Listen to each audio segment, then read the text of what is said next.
नमस्कार, मैं शामिन गारनार और आप देख रहे हैं इस समय भारत 24x7। देशभक्तों से ही देश की शान है, देशभक्तों से ही देश का मान है। हम उस देश के फूल हैं यारों, जिस देश का नाम हिंदुस्तान है।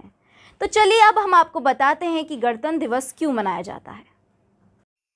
गणतंत्र दिवस भारत में एक राष्ट्रीय अवकाश है, जब देश उस तारीख को चिन्हित करता और मनाता है जिस दिन भारत का संविधान 26 जनवरी 1950 को लागू हुआ। भारत सरकार अधिनियम को भारत के शासी दस्तावेज के रूप में बदल दिया गया था और इस प्रकार राष्ट्र को एक नवगठित गणराज्य में बदला गया। यह दिन एक स्वायत्त राष्ट्रमंडल क्षेत्र से ब्रिटिश सम्राट के साथ भारतीय डोमिनियन के नाम मात्र प्रमुख के रूप में और भारत के राष्ट्रपति के साथ राष्ट्रमंडल राष्ट्रों में एक पूर्ण संप्रभु गणराज्य के रूप में भारत के संक्रमण को भी चिन्हित करता है। संविधान को 26 नवंबर 1949 को भारतीय संविधान द्वारा अपनाया गया था और 26 जनवरी 1950 को एक लोकतांत्रिक सरकार प्रणाली के साथ लागू हुआ, जिसने एक स्वतंत्र गणराज्य बनने की दिशा में देश के संक्रमण को पूरा किया। 26 जनवरी को गणतंत्र दिवस की तारीख के रूप में चुना गया, क्योंकि यह 1929 में इसी दिन था जब भारतीय स्वतंत्रता की घोषणा को भारतीय राष्ट्र कांग्रेस द्वारा एक डोमिनियन के रूप में क्षेत्रीय स्थिति के बदले में घोषित किया गया था, जिसे बाद में प्रस्थान करने वाले ब्रिटिशों द्वारा स्थापित किया गया था। मुख्य गणतंत्र दिवस समारोह भारत के राष्ट्रपति के समक्ष राजपथ पर राष्ट्रीय राजधानी नई दिल्ली में आयोजित किया जाता है। इस दिन राजपथ पर औपचारिक परेड होती है, जो भारत को श्रद्धांजलि के रूप में की जाती है। विविधता में इसकी एकता और समृद्ध सांस्कृतिक विरासत है।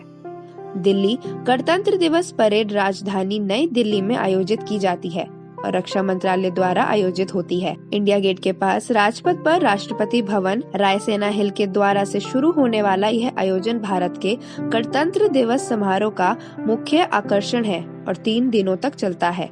परेड भारत की रक्षा क्षमता, सांस्कृतिक और सामाजिक विरासत को प्रदर्शित करती है। नौसेना और वायुसेना के अलावा भारतीय सेना की 9 से 12 अलग अलग रेजिमेंट अपने बैंड के साथ अपने सभी शानदार और आधिकारिक सजावट में मार्च पास्ट करती है।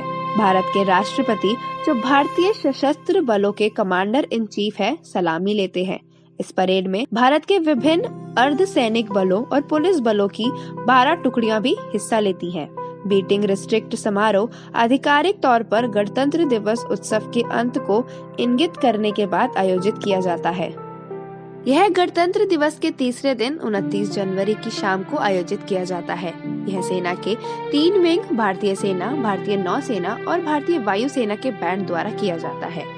यह स्थल रायसेना हिल और एक निकटवर्ती चौक विजय चौक है, जो राजपथ के अंत में राष्ट्रपति भवन के उत्तर और दक्षिण ब्लॉक से घिरा है। समारोह के मुख्य अतिथि भारत के राष्ट्रपति हैं, जो राष्ट्रपति के अंगरक्षक पीवीजी एक घुड़सवार सेना इकाई के अनुष्ठान में आते हैं। जब राष्ट्रपति आते हैं तो पीवीजी कमांडर यूनिट को राष्ट्रीय सलामी देने के लिए कहते हैं, जिसके बाद सेना द्वारा भारतीय राष्ट्रगान जनगण मन बजाया जाता है। सेना सामूहिक बैंड द्वारा प्रदर्शन के समारोह को विकसित करती है, जिसमें नौसेना और वायुसेना के बैंड के अलावा सैन्य बैंड, पाइप, ड्रम बैंड, बुकलर और ट्रम्पेटर्स विभिन्न सेना रेजिमेंटों के भाग लेते हैं, जो महात्मा गांधी के पसंदीदा इबाइड विद मी जैसे लोकप्रिय धुन बजाते हैं, भजन और अंत में सारे जहां से अच्छा हमारे देश के वीर सपूत, जो अपनी मातृभूमि के लिए मर मिटने को तैयार रहते हैं, 26 जनवरी के उपलक्ष्य पर बाइक पर विभिन्न प्रकार की अपनी कला का प्रदर्शन करते हैं, जो लोगों का ध्यान अपनी ओर आकर्षित करता है। अब आपको बताते हैं कि 1950 से लेकर अभी तक के गणतंत्र दिवस परेड में क्या क्या बदलाव हुए और जानेंगे कि कोरोना जैसी महामारी के चलते भारत में कैसा मनाया गया गणतंत्र दिवस। आइए अब आपको बताते हैं कि 1950 से लेकर अब तक के गणतंत्र दिवस समारोह में कितना फर्क आया है। 1950 में भारत को पहली बार गणतंत्र दिवस का उत्सव देखने को मिला। परेड इरविन एम्फी थिएटर में हुई, जिसे अब मेजर ध्यानचंद स्टेडियम के नाम से जाना जाता है। परेड में विभिन्न प्रकार के प्रदर्शन के साथ साथ सेना के मार्चिंग बैंड भी शामिल थे। पहली गणतंत्र दिवस परेड 26 जनवरी 1950 को हुई थी। इस दौरान इंडोनेशिया के राष्ट्रपति सुकार्नो मुख्य अतिथि थे।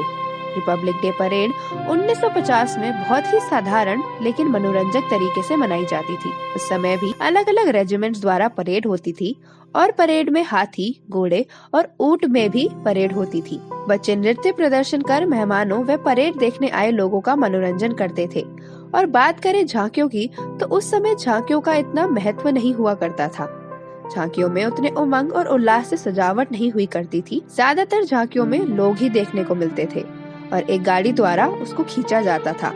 उस समय टैंक्स काफी इस्तेमाल होती थी, जिसमें जवान अपने देश के परमाणु बम को लोगों के सामने दर्शाते थे। अब बात करें अभी के सालों की, तो अभी भी पहले की तरह अलग अलग रेजिमेंट्स द्वारा परेड होती है और हाथी, घोड़े और ऊंट का इस्तेमाल उतना नहीं किया जाता।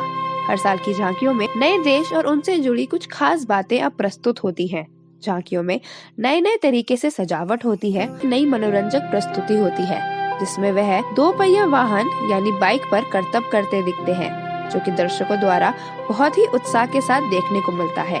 उसके बाद पूरे भारत देश के उन बच्चों की सराहना की जाती है जो खुद किसी बीमारी के रोगी होते हैं, पर अपनी परवाह न किए बगैर उन्होंने दूसरों की मदद की होती है। यह कार्यक्रम पहले के वर्षों के मुकाबले कुछ नया है। परेड अपना अंतिम मोड़ लेने से पहले वायुसेना द्वारा प्रदर्शित कार्यक्रम होता है, जिसमें वह विभिन्न प्रकार के अपने विमानों के साथ प्रदर्शन करते दिखते हैं। 2021 में कोरोना महामारी के कारण विदेशी मेहमानों को नहीं आमंत्रित किया गया था। सभी लोग मास्क व 2 गज की दूरी के साथ गणतंत्र दिवस परेड का आनंद लेते हुए दिखे। आपको बता दें कि गणतंत्र दिवस परेड के अंत में प्रेसिडेंट बॉडीगार्ड टुकड़ी सलामी मंच के आगे आती है और सलामी देने के बाद राष्ट्रगान होता है। तिरंगे के गुब्बारे हवा में उड़ते हैं और वायुसेना द्वारा कार्यक्रम शुभारंभ होता है।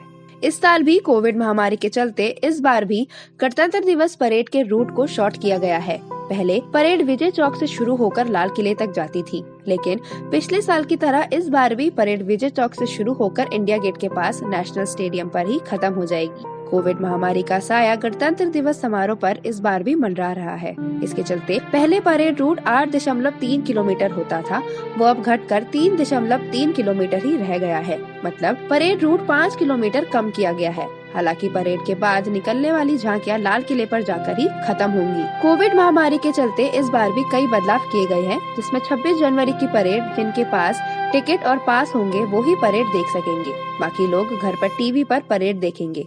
पहले परेड के रास्ते जो लोग खड़े होकर परेड देखते थे उन्हें इजाजत नहीं होगी। पहले 1.25 लाख लोग परेड देखते थे, जिन्हें कोविड के चलते साल 2021 में घटाकर 25,000 कर दिया गया था। लेकिन इस बार दर्शकों की संख्या करीब 8,000 के आसपास ही होगी। जो लोग गणतंत्र दिवस परेड देखने आएंगे उनका टेम्परेचर देखा जाएगा, साथ ही मास्क पहनना भी जरूरी है। जगह जगह सैनिटाइजर का भी इंतजाम किया गया है।